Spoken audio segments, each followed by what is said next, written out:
Ils nous ont fait perdre notre culture.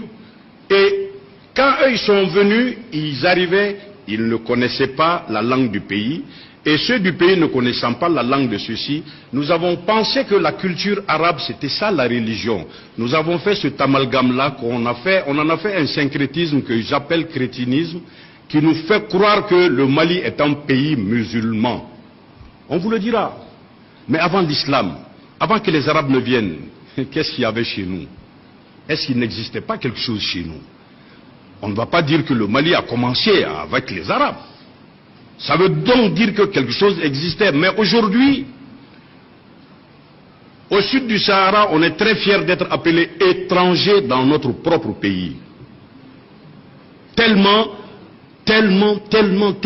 on nous a déculturés, on nous a acculturés. Bien sûr, ça c'est l'islam.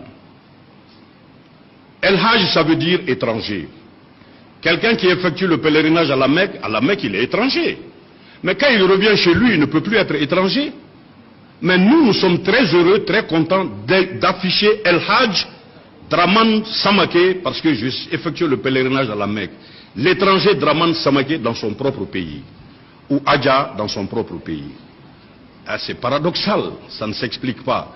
Allez au Maroc, vous ne verrez jamais El Hajj, parce qu'ils savent qu'en langue arabe, ça veut dire étranger. C'est pourquoi je veux vous dire, le premier devoir que je veux vous donner, c'est de me donner le nom des jours en Bamanankan. On va trouver le nom des jours en Bamanankan. Quelqu'un peut le trouver ici? Le nom des jours en Bamanankan. Hein? Ah, ils vont dire Ntenen, Tarata, Araba, Alamsa. Ça c'est arabe, hein? Ça ce n'est pas Bamanankan. Ils vont le dire Ntenen, Tarata, Araba, Al-Kamisa, Djouma, Sibri, ça c'est arabe, ce n'est pas Bamanankan. C'est le premier devoir que je donne. Hein? Ça ce n'est pas Bamanankan, ça c'est arabe. Et les Ségoviens te diront Ambeta Sala, Ambeta Douadjo. Mais nous on dit Ambeta Soula. Souk, ce n'est pas Bamanankan. Non, souk c'est arabe. Le souk, il est arabe, hein. Et le deuxième devoir que je vous donne, c'est de me dire le nom des mois en langue bamanankan. Kalotro, janvier, février, mars, avril, mai, comme on le dit en bamanankan. Ça, c'est le deuxième devoir que je donne.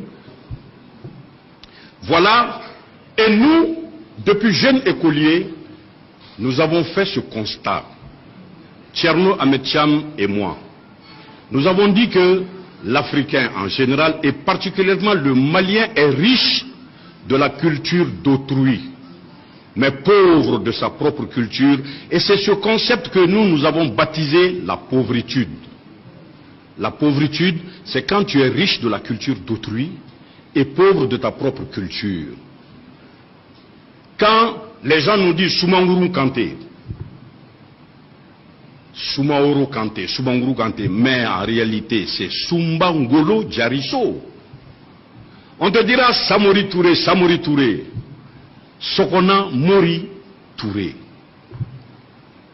Voilà des choses que les enfants doivent connaître, qu'il faut que l'on sache. Parce que quand l'histoire est faite par le vainqueur, le vaincu n'a aucun mérite. C'est cela le problème de l'Afrique, et spécifiquement le problème du Malien. J'ai fait comprendre que nous avons subi 2 colonisations. Et ces 2 colonisations nous ont emprisonnés dans nos têtes, dans nos propres esprits. Et tant qu'on ne pourra pas rompre les murs de ces 2 prisons, on ne s'en sortira jamais. C'est ça le grand échec. Aujourd'hui, quand vous rencontrez quelqu'un, quand vous ne le saluez pas, assalamu alaikum, vous n'êtes pas musulman. Aujourd'hui, parce que nous avons compris, vous vous arrêtez pour uriner aujourd'hui, on vous dit que vous n'êtes pas musulman. On ne sait pas pourquoi l'arabe s'accroupit pour pisser. On a l'impression que tout ce que lui il fait, c'est ça la religion. C'est ça le mal chez nous.